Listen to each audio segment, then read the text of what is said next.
지금 이 순간 머릿속에 떠오르는 한 사람이 있습니까? 있다면 이 영상은 끝까지 봐야 합니다. 없다고 생각했는데 갑자기 누군가의 얼굴이 스쳤다면 그것도 해당됩니다. 오늘 이야기는 그 사람과 나 사이에 진짜 무언가가 있는 건지 아니면 혼자만의 착각인 건지 그 답을 심리학으로 풀어보려 합니다. 누군가를 좋아해 본 사람이라면 이 감각을 알 겁니다. 밤마다 카톡 창을 열었다 닫았다 반복하는 그 시간. 상대의 마지막 접속 시간을 확인하면서 나한테 관심이 있는 건가 없는 건가 끝없이 되묻는 밤. 짝사랑인지 쌍방인지 이 얇은 경계 하나를 넘지 못해서 수많은 사람들이 타이밍을 놓치고 나중에야 후회합니다. 그때 한마디만 했으면 달라졌을 텐데. 이런 후회를 해본 적 있지 않습니까? 그런데 흥미로운 사실이 하나 있습니다. 심리학은 이미 오래전부터 답을 갖고 있었습니다. 말로 고백하기 훨씬 전부터 두 사람의 몸은 이미 서로에게 신호를 보내고 있었다는 겁니다. 문제는 대부분의 사람들이 그 신호를 읽지 못한다는 것이죠. 오늘 이 영상에서는 쌍방 호감일 때만 나타나는 결정적 신호들을 하나씩 짚어드리겠습니다. 하나라도 해당되는 게 있다면 집중해서 보시고 3개 이상 겹친다면 이 영상이 끝날 때쯤 꽤 중요한 결심을 하게 될 수도 있습니다. 첫 번째 신호는 눈입니다. 눈 맞춤. 단순한 게 아닙니다. 하버드 대학교 심리학자 지크 루비는 커플들의 시선을 추적하는 연구를 진행했는데 결과가 꽤 충격적이었습니다. 깊이 사랑하는 커플은 대화 중 무려 75%의 시간 동안 서로의 눈을 바라보고 있었습니다. 일반적인 대화에서 눈 맞춤 비율이 30에서 60% 사이인 것과 비교하면 이건 확연한 차이입니다. 그런데 여기서 중요한 건 이 눈 맞춤이 쌍방일 때 벌어지는 현상이라는 점입니다. 한쪽만 쳐다보는 건 짝사랑의 시선입니다. 하지만 눈이 마주쳤을 때 상대도 시선을 피하지 않고 0.5초 이상 머무른다면 그건 뇌가 그 시각적 연결을 끊기 싫어한다는 뜻입니다. 혹시 이런 경험이 있습니까? 상대와 눈이 마주쳤는데 피하려다가 다시 쳐다보게 되는 순간. 그때 상대도 똑같이 다시 쳐다보고 있었던죠. 그 짧은 순간에 뇌에서는 페니레티라민과 옥시토신이 동시에 분비됩니다. 페니레티라민은 심장 박동을 빠르게 만들고 옥시토신은 상대에 대한 유대감을 끌어올립니다. 그래서 호감이 있는 두 사람은 눈이 마주치면 어색하게 웃으면서도 이상하게 자꾸 다시 쳐다보게 되는 겁니다. 쳐다보고, 눈이 마주치고, 살짝 웃고, 시선을 내리고, 또 올리고. 이 작은 루프가 반복된다면 그건 우연이 아닙니다. 두 사람의 뇌가 이미 서로를 향해 반응하고 있다는 가장 원초적인 신호입니다. 그런데 눈이 보내는 신호보다 더 무의식적이고 본인조차 전혀 자각하지 못하는 신호가 하나 더 있습니다. 바로 미러링입니다. 무의식적 따라하기.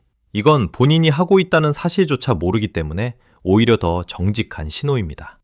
한번 떠올려 보십시오. 상대가 턱을 개었을 때 나도 모르게 턱을 갠 적이 있습니까?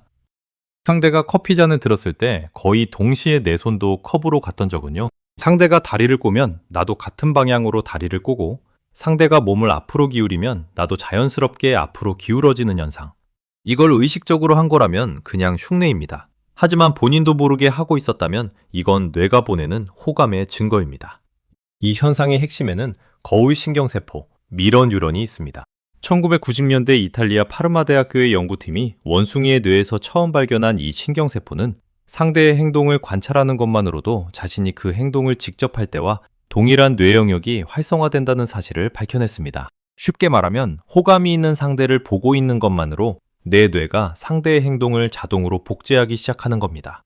심리학자 엘버트 메라비언의 연구에 따르면 인간의 감정소통 중 대부분은 말이 아니라 몸이 처리합니다. 그래서 호감이 있으면 자세만 닮아가는 게 아니라 말투까지 닮아갑니다. 상대가 자주 쓰는 표현을 나도 모르게 따라 쓰고 말의 속도가 비슷해지고 웃는 타이밍까지 겹치기 시작하죠. 여기서 결정적인 구분이 필요합니다. 미러링이 한쪽에서만 나타나면 그건 일방적 호감일 수 있습니다. 내가 상대를 따라하고 있지만 상대는 전혀 나를 따라하지 않는다면 아직 상대의 뇌가 나를 향해 반응하지 않고 있다는 뜻이니까요. 하지만 이 미러링이 양쪽 모두에게서 동시에 나타난다면 이건 단순한 습관이 아닙니다. 두 뇌가 서로를 향해 동기화되고 있다는 강력한 증거입니다. 혹시 주변에서 이런 말을 들어본 적 있습니까? 너 요즘 그 사람이랑 말투가 비슷해졌다. 본인은 전혀 의식하지 못했는데 제3자가 먼저 알아챈 거라면 미러링은 이미 상당히 진행된 상태의 가능성이 높습니다. 그리고 상대도 비슷한 이야기를 주변에서 듣고 있다면 그건 두 사람의 뇌가 같은 방향을 향하고 있다는 뜻이에요. 그런데 미러링은 가까이에서 관찰해야 보이는 신호입니다. 반면 상대가 등장하는 순간 누구나 느낄 수 있을 만큼 뚜렷한 신호가 하나 더 있습니다. 에너지의 변화입니다. 이건 숨길 수가 없어요. 호감이 있는 상대가 방에 들어오는 순간 공기 자체가 바뀌는 느낌을 받은 적 있지 않습니까? 자세가 갑자기 고다지고 목소리 톤이 반톤 올라가고 표정이 환해지면서 웃음이 잦아집니다. 평소에는 조용하던 사람이 그 사람 앞에서만 유독 말이 많아지거나 반대로 평소에 수다스러운 사람이 그 사람 앞에서만 긴장해서 말을 더듬기도 합니다. 방향은 달라도 에너지가 변한다는 점은 같습니다. 이 에너지 변화의 핵심은 쌍방성이 있습니다. 내가 그 사람 앞에서 달라지는 건 내 호감의 증거일 뿐이에요. 하지만 상대도 나를 보는 순간 표정이 바뀌고 태도가 달라지고 눈에 띄게 밝아진다면 그건 상대의 뇌도 나를 특별한 존재로 인식하고 있다는 뜻입니다. 반대로 그 사람이 자리를 뜨는 순간 급격히 에너지가 빠지는 느낌, 모임이 갑자기 재미없어지는 그 감각까지 서로에게서 동시에 나타난다면 이건 거의 확정적인 신호에 가깝습니다. 그런데 눈맞춤도, 미러링도, 에너지 변화도 결국 같은 공간에 있어야 확인할 수 있는 신호들입니다. 그렇다면 같은 공간에 없을 때는 어떤 신호가 나타날까요? 그리고 그 신호는 왜 더 솔직할 수밖에 없는 걸까요? 같은 공간에 없을 때 호감은 더 솔직해집니다. 왜냐하면 물리적으로 떨어져 있을 때 누군가에게 먼저 연락한다는 건 그 사람을 떠올렸다는 뜻이고 떠올렸다는 건 그 사람이 내 머릿속에서 일정한 자리를 차지하고 있다는 뜻이기 때문입니다. 네 번째 신호, 함께 있으려는 노력입니다. 이 신호는 두 가지 형태로 나타납니다. 하나는 물리적 거리를 좁히는 것이고 다른 하나는 연락을 이어가려는 시도입니다. 먼저 물리적 거리, 심리학에서는 이걸 근접성 효과라고 부릅니다. 호감이 있는 사람은 무의식적으로 상대와의 거리를 줄입니다. 단체 모임에서 유독 그 사람 옆자리에 앉으려 하거나 대화 중 반걸음씩 가까이 다가오는 행동이 반복된다면 그건 머리가 시키는 게 아니라 몸이 먼저 끌리고 있는 겁니다. 한번 생각해 보십시오. 여러 명이 함께 있는 자리에서 유독 한 사람과의 거리가 가깝게 느껴진 적이 있습니까? 아니면 상대가 내 옆으로 자리를 옮겨왔을 때 불쾌하기는커녕 오히려 안도감 같은 게 든 적은요? 여기서 핵심은 이 거리 좁히기가 쌍방인지 아닌지입니다. 한쪽이 다가갔을 때 상대가 슬쩍 뒤로 물러나거나 몸을 돌린다면 아직 그 거리는 상대에게 편한 거리가 아닌 겁니다. 하지만 다가갔을 때 상대가 물러나지 않고 오히려 몸을 기울이거나 같은 공간에 자연스럽게 머무른다면 이미 두 사람 사이에 보이지 않는 끌림이 작동하고 있다는 뜻이에요. 그리고 물리적으로 만나기 어려운 상황에서는 연락이 그 역할을 대신합니다. 이게 꽤 중요한 지표인데 단톡방에서 하는 대화는 포함되지 않습니다. 핵심은 1대1 메시지입니다. 별다른 이유 없이 먼저 연락이 오는 것. 뭐해? 오늘 하루 어땠어? 같은 일상적인 질문이 개인 메시지로 온다면 그건 상대가 나와의 접점을 유지하고 싶어 한다는 신호입니다. 여기에 한 가지 더 확인할 게 있어요. 내가 답장을 늦게 했을 때 상대의 반응입니다. 별 반응 없이 대화가 끊기면 그건 가벼운 관심일 수 있습니다. 하지만 시간이 지나서라도 다시 연락이 오거나 다른 화제로 대화를 이어가려는 시도가 보인다면 상대는 이 연결을 놓치고 싶지 않은 겁니다. 그리고 이런 행동이 나에게서도 상대에게서도 교차로 나타난다면 두 사람은 이미 서로를 향해 걸어가고 있는 것이죠. 그런데 여기까지의 신호들, 눈맞춤, 미러링, 에너지 변화, 거리 좁히기와 연락, 이것들은 사실 호감이 있으면 누구에게나 나타날 수 있는 행동들입니다. 친한 친구 사이에서도 존경하는 선배에게도 비슷한 반응이 나올 수 있어요. 그래서 이 다음 신호가 중요합니다. 다섯 번째 신호는 지금까지와는 결이 다릅니다. 이건 단순한 호감이 아니라 신뢰의 영역이기 때문입니다. 바로 작은 취약점의 공유입니다. 사람은 아무에게나 자신의 약한 모습을 보여주지 않습니다. 이건 생존 본능입니다. 약점을 드러내면 공격받을 수 있다는 걸 내가 알고 있으니까요. 그런데 유독 한 사람에게만 이런 이야기를 꺼내게 되는 순간이 있습니다. 가족과의 갈등, 어린 시절의 상처, 지금 겪고 있는 불안, 아직 아무에게도 말하지 못한 고민. 이런 속마음을 특정한 한 사람에게만 꺼내놓는다면 그건 그 사람 앞에서 무장해제를 해도 안전하다고 내가 판단했다는 뜻입니다. 심리학에서는 이걸 자기 노출의 상호성이라고 부릅니다. 혹시 이런 경험이 있습니까? 상대가 조심스럽게 자기 이야기를 꺼냈을 때 나도 모르게 사실 나도 라고 말하고 있었던 적. 한쪽이 벽을 허물면 상대도 벽을 허무는 이 현상이 교차로 일어난다면 그건 이미 두 사람 사이의 감정적 유대가 형성되기 시작했다는 의미입니다. 단순한 호감을 넘어서 이 사람에게는 진짜 나를 보여줘도 된다는 신뢰. 이게 쌍방으로 작동하고 있다면 그건 꽤 깊은 단계까지 와 있는 겁니다. 그런데 이렇게 마음의 벽까지 허문 두 사람 사이에서만 나타나는 아주 독특한 행동 패턴이 하나 더 있습니다. 겉으로 보면 사소해 보이지만 심리학적으로는 상대를 얼마나 깊이 관찰하고 있는지를 보여주는 결정적 단서입니다. 여섯 번째 신호, 장난과 칭찬입니다. 이 두 가지는 완전히 반대되는 행동처럼 보이죠? 장난은 가볍게 깎아내리는 것이고 칭찬은 높여주는 것이니까요. 그런데 심리학적으로 들여다보면 이 둘은 정확히 같은 뿌리에서 나옵니다. 상대를 면밀하게 관찰하고 있다는 증거라는 점에서요. 먼저 장난부터 이야기해 보겠습니다. 호감이 없는 사람에게 장난을 칠 이유가 있을까요? 없습니다. 장난이라는 행위 자체가 이미 상대에게 관심이 있다는 전제 위에서만 성립합니다. 그런데 호감이 있는 사람이 치는 장난에는 독특한 특징이 하나 있습니다. 디테일입니다. 그냥 아무 말이나 던져서 웃기는 게 아니라 상대가 전에 했던 말을 정확히 기억해서 놀리거나 상대의 습관이나 말버릇을 콕 짚어서 재미있게 비트는 겁니다. 혹시 이런 적 있습니까? 상대가 나한테 장난을 쳤는데 이걸 어떻게 기억하고 있지? 라고 놀란 적. 그건 상대가 나를 유심히 지켜보고 있었다는 뜻입니다. 그리고 그 장난에 내가 웃었을 때 상대의 표정을 떠올려 보십시오. 내가 웃는 걸 보면서 같이 웃고 있었다면 그건 웃기려는 목적이 아니라 나와의 연결을 확인하려는 행동에 가깝습니다. 칭찬은 더 직접적입니다. 그런데 여기서 구분해야 할 게 있어요. 오늘 예쁘다, 멋있다처럼 표면적인 칭찬은 사교적인 사람이라면 누구에게나 할 수 있습니다. 호감이 담긴 칭찬은 차원이 다릅니다. 그 프로젝트에서 마지막에 한 말이 진짜 인상 깊었다. 요즘 표정이 좀 밝아진 것 같은데 좋은 일 있어? 이런 칭찬이 나온다는 건 상대가 내 말과 행동과 표정의 변화를 지속적으로 관찰하고 있다는 의미입니다. 관심의 밀도가 일반적인 수준을 넘어선 거죠. 한번 생각해 보십시오. 나에게 이런 밀도의 칭찬을 하는 사람이 있습니까? 그리고 나도 그 사람에게 비슷한 수준의 관찰과 칭찬을 하고 있지는 않습니까? 이 장난과 칭찬이 쌍방에서 교차하면 두 사람 사이에는 특유의 리듬이 생깁니다. 놀리고 웃고 칭찬하고 또 놀리고. 바깥에서 보면 티격태격하는 것처럼 보이지만 그 안에 있는 두 사람은 서로 그 리듬이 즐거운 겁니다. 그리고 이 리듬이 쌓이면 7번째 신호가 나타납니다. 이건 설명하기 어려운데 경험해 본 사람은 바로 알아챕니다. 아름다운 긴장감입니다. 함께 있을 때 공기가 팽팽해지는 느낌. 분명 편한 사이인데 심장은 빠르게 뛰고 있는 그 모순. 대화가 잠깐 멈추는 침묵의 순간이 어색하지 않으면서도 묘하게 두근거리는 감각. 이걸 느껴본 적 있습니까?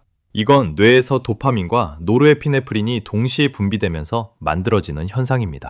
도파민은 기대와 쾌감을 담당하고 노르에피네프린은 각성과 집중을 담당합니다. 이 두 가지가 동시에 작동하면 상대와 함께 있는 순간이 즐거우면서도 긴장되는 그 독특한 감각이 만들어지는 거죠. 이 긴장감이 쌍방일 때 가장 극적으로 드러나는 순간이 있습니다. 바로 헤어질 때입니다. 벌써 가야 해? 시간 진짜 빠르다. 이 말이 한쪽이 아니라 양쪽에서 동시에 나온다면 두 사람 모두 이 시간이 끝나는 게 아쉬운 겁니다. 각자의 자리로 돌아가면서도 계속 뒤를 돌아보게 되고 집에 가는 길에 벌써 다음 만남을 기대하는 그 감각. 이게 나한테만 있는 건지 상대에게도 있는 건지 어떻게 알 수 있을까요? 헤어지고 나서 먼저 연락이 오는지를 보면 됩니다. 상대도 아쉬웠다면 그 감정은 반드시 행동으로 나타납니다. 집에 가는 길에 보낸 오늘 재밌었다는 한마디가 때로는 어떤 고백보다 정확한 신호가 됩니다. 그런데 지금까지 이야기한 7가지 신호에는 한 가지 공통된 한계가 있습니다. 전부 당사자의 시점에서 판단하는 것이라는 점입니다. 감정에 빠진 사람은 객관적일 수가 없습니다. 그래서 8번째 신호가 필요합니다. 그리고 이 마지막 신호는 의외로 본인이 아닌 다른 사람들이 먼저 알려줍니다. 둘이 사귀는 거 아니야? 이 질문을 주변에서 먼저 들어본 적이 있습니까? 본인은 아무것도 아니라고 손사래를 쳤는데 친구들은 이미 다 안다는 듯이 웃고 있었던 그 순간. 8번째 신호, 주변 사람들의 눈치입니다. 이 신호가 왜 중요하냐면 지금까지 이야기한 7가지 신호를 가장 객관적으로 확인할 수 있는 방법이기 때문입니다. 당사자들은 자신의 감정에 빠져있기 때문에 오히려 정확한 판단이 어렵습니다. 호감이 있으면 상대의 모든 행동을 좋게 해석하는 확증 편향이 작동하고 반대로 불안이 크면 분명한 호감 신호도 그냥 친절한 거겠지 라고 축소해버립니다. 어느 쪽이든 감정이 필터가 되어서 현실을 왜곡하는 겁니다.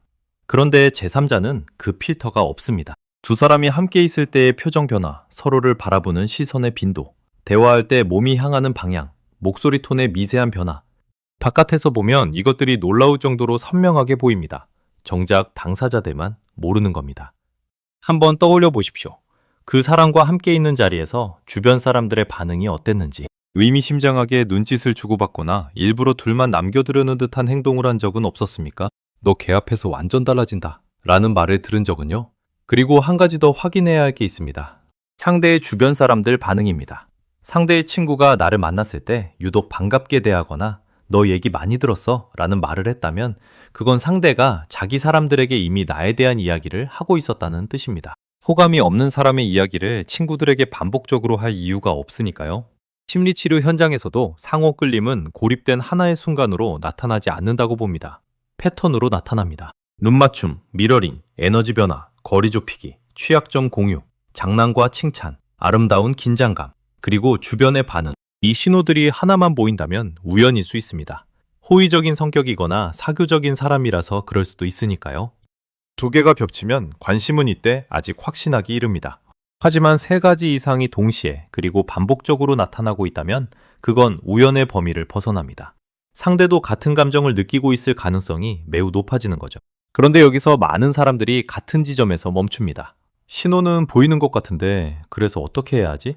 확신이 서지 않은 상태에서 무작정 고백을 하자니 관계가 무너질까 두렵고 그렇다고 아무것도 하지 않자니 이 타이밍이 영원히 지나갈까 불안합니다.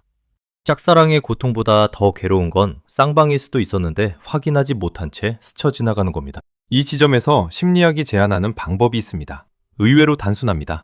하지만 대부분의 사람들이 간과하는 방법이기도 합니다. 고백하지 마십시오. 적어도 지금은. 이렇게 말하면 의외라고 느낄 수 있습니다. 지금까지 쌍방 호감의 신호를 하나하나 짚어왔으니 결론은 당연히 용기를 내서 고백하라일 거라고 예상했을 겁니다. 하지만 심리학이 제안하는 방법은 그게 아닙니다. 큰 고백이 아니라 작은 한 걸음입니다. 이유가 있습니다. 고백이라는 행위는 상대에게 즉각적인 결정을 강요합니다. 좋아함지 사귀어주세요. 이 한마디에 상대는 수락 아니면 거절, 둘 중 하나를 바로 선택해야 합니다. 그런데 감정이라는 건 그렇게 이분법으로 나뉘지 않습니다. 호감은 있지만 아직 확신이 없는 상태. 끌리지만 지금은 타이밍이 아닌 상태. 좋아하지만 그 감정이 연애 감정인지 확인이 필요한 상태. 이런 중간지대에 있는 사람에게 고백은 오히려 부담이 됩니다. 그래서 아직은 아닌 것 같아 라는 대답이 나오는 거죠. 실제로는 싫어서가 아니라 준비가 안 됐을 뿐인데 고백이라는 형식이 거절을 만들어버리는 겁니다. 그래서 전문가들이 권하는 건 고백 대신 확인입니다. 작은 한 걸음을 내밀어서 상대의 반응을 보는 겁니다. 예를 들어 보겠습니다. 평소에 단체로만 만나던 사이라면 1대1로 만남을 제안해 보십시오. 이번에 그 카페 가볼래? 둘이서. 이 한마디에 상대가 어떤 반응을 보이는지가 첫 번째 답입니다. 흔쾌히 좋다고 하면서 일정을 먼저 조율하려 한다면 그건 상대도 둘만의 시간을 원하고 있었다는 뜻이에요. 반대로 어색하게 다른 사람을 끼우려 하거나 애매하게 넘긴다면 아직은 그 단계가 아닌 겁니다. 하지만 거절당한 게 아닙니다. 그냥 한 걸음이 아직 이르다는 신호일 뿐이에요. 또 하나, 평소보다 조금 더 개인적인 질문을 던져보십시오. 요즘 무슨 생각 많이 해? 주말에 혼자 있으면 뭐 하는 편이야? 이런 질문은 상대의 내면에 관심이 있다는 걸 자연스럽게 전달합니다. 상대가 진지하게 대답하면서 너는? 이라고 되물어 온다면 그건 상대도 나의 내면을 알고 싶어 한다는 뜻입니다. 이 작은 핑퐁이 쌓이면 고백이라는 큰 이벤트 없이도 두 사람 사이의 거리는 자연스럽게 좁혀집니다. 그리고 하나만 더 조언 드리겠습니다. 기록하십시오. 오늘 이 영상에서 이야기한 8가지 신호, 눈맞춤, 미러링, 에너지 변화, 거리 좁히기, 취약점 공유, 장난과 칭찬, 아름다운 긴장감, 주변의 눈치. 이 중에서 그 사람과의 사이에서 해당되는 게 몇 개인지 한번 적어보십시오. 감정은 머릿속에 두면 점점 부풀거나 점점 쪼그라듭니다. 하지만 글로 적으면 객관적으로 보입니다. 숫자가 늘어날수록 당신의 감이 틀리지 않았을 가능성도 함께 올라갑니다. 3개 이상이 반복적으로 겹치고 있다면 그건 단순한 착각이나 희망회로가 아닐 가능성이 높습니다. 서두르지 마십시오. 한 발 다가가 보십시오. 상대도 한 발 다가온다면 그건 더 이상 신호가 아니라 확신입니다. 그리고 만약 이 영상을 보는 동안 내내 한 사람의 얼굴이 떠올랐다면 그 사실 자체가 이미 하나의 답일 수 있습니다. 이 영상이 그 작은 한 걸음의 시작점이 되었으면 합니다. 도움이 되셨다면 좋아요와 구독으로 응원해 주시면 다음에는 호감을 확신으로 바꾸는 심리학적 대화법을 가지고 찾아오겠습니다.